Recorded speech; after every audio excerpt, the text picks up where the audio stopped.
Бәріңе сәлем. Бүгін біз After Effect'те осындай видео жасап шығаратын боламыз. Сабақты бастамас бұрын каналға тіркеліп, қолды көрсетіп кетулеріңізді сұраймын. Ең алдымен біз жаңадан композиция создавать етеміз. Дайындап қойған суретімізді PNG форматта алып келеміз осы жерге. S клавишін басып, шамалы размерін кішірейтеміз, және де кадрдың басында rotation бойынша ключ қоямыз. 5 секундқа апарып, мына жерде бірден өзгертеміз. Бізде осылай айналып тұру керек. Енді бұл жерге тіркел деген сөзді добавить етейік.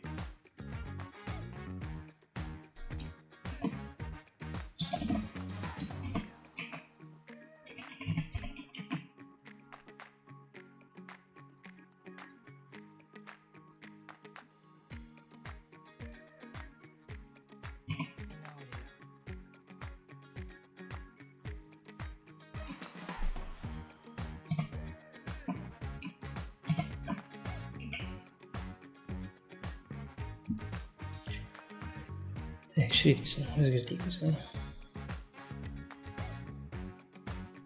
Және де оны қағазға осылай привязка жасаймыз. Сол кезде бізде текст қағазбен бірге қосылу керек. Осылай. Енді осы екеуін бір композицияға прекомпоз жасаймыз. Прекомпоз. Болды, жасалды, иә. Енді тағы да біз композиция жазуымыз керек. 5 секунд деп қояйық бұл жерде.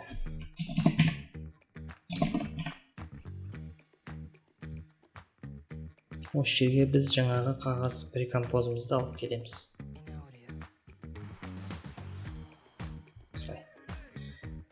S-ті басып, размерін үлкейтіп аламыз осылай.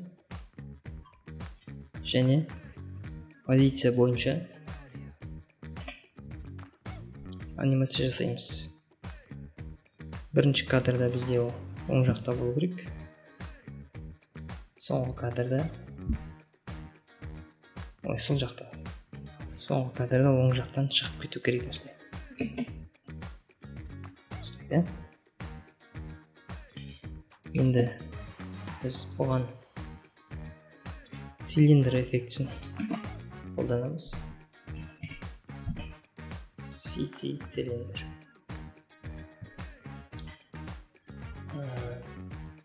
Rotation'ды ашамыз осылай. Бірінші кадрға қойып, ключ создавать етеміз. Соңғы кадрға қоямыз. Осы жерден примерно бұлай өзгертіп көрейік. Осылай болды.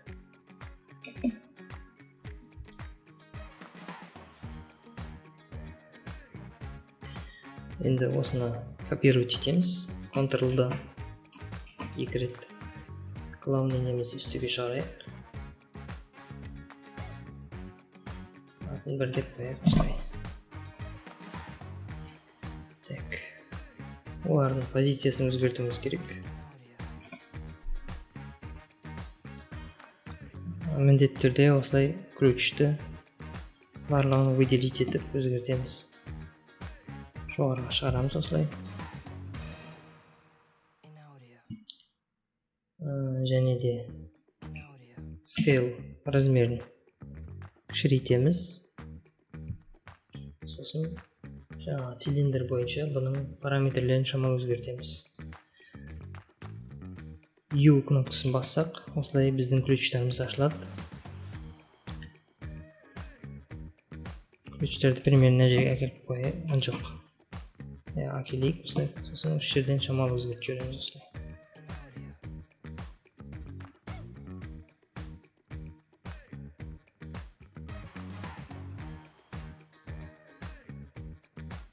Бірінші кадрдың ключтерін өзгертуіміз керек. Әйтпесе барлығы бірдей болып кетеді.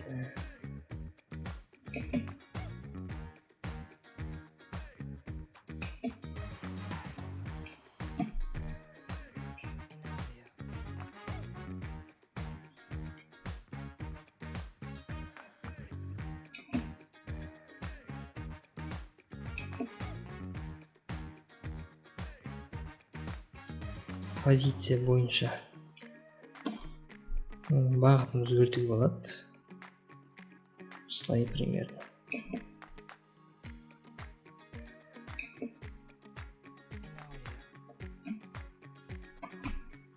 Ctrl-ды басып, осы нүктеге бассақ, біздің ключіміз андай болып өзгереді.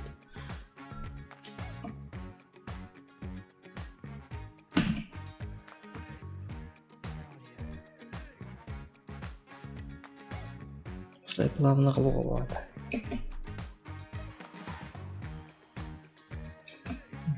Бізден шамалы тездетіп кеткен сияқты что-то.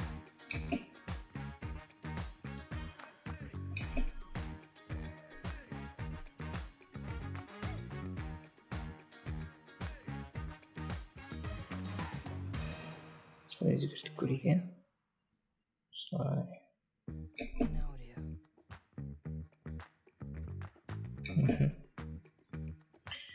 Үшінші қағазымызды U-ды басамыз. Ключтарды выделить етеміз. Және де позиция бойынша ұстап түсіреміз. Scale размерін кішірейтеміз. Әлде де астыға түсіру керек сияқты.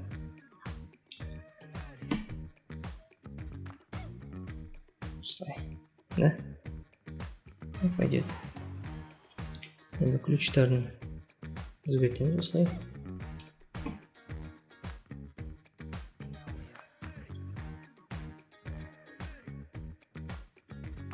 Осылай.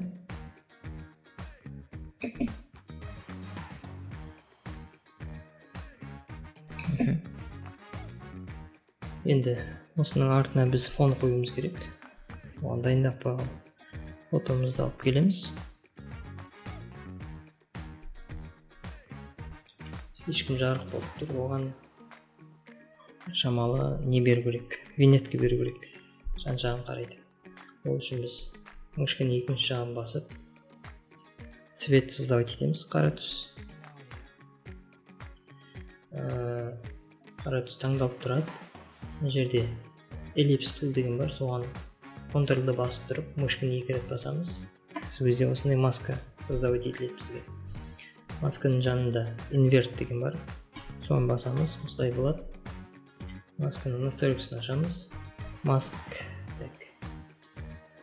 физер дегенді сәл өзгертеміз. Сосын маскаға басып, Т кнопкасын басамыз, және де осылай шамалы азайтамыз.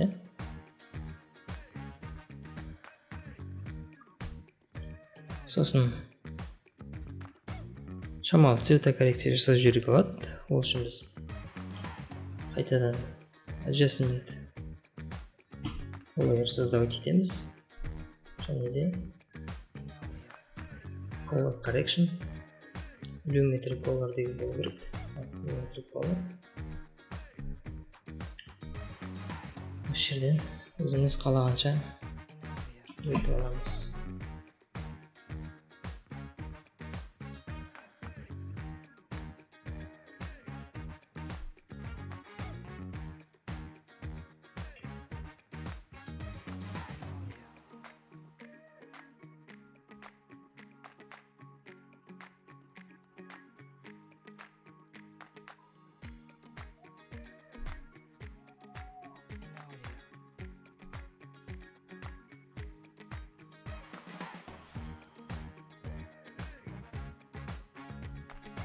Және де мына артқы астыңғы үстіңгі екі қағазға блюр беру керек.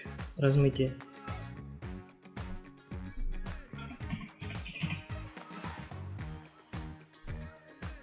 Осылай. Және де көбейтеміз. 16.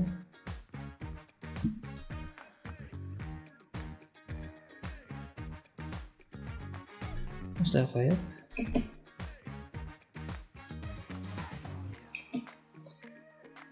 қағазға да шамалы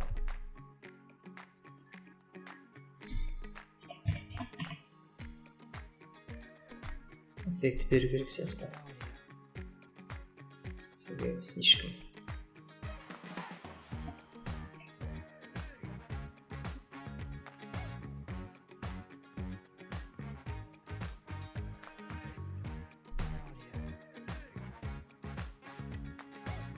неестественно болып кетті ма бұл?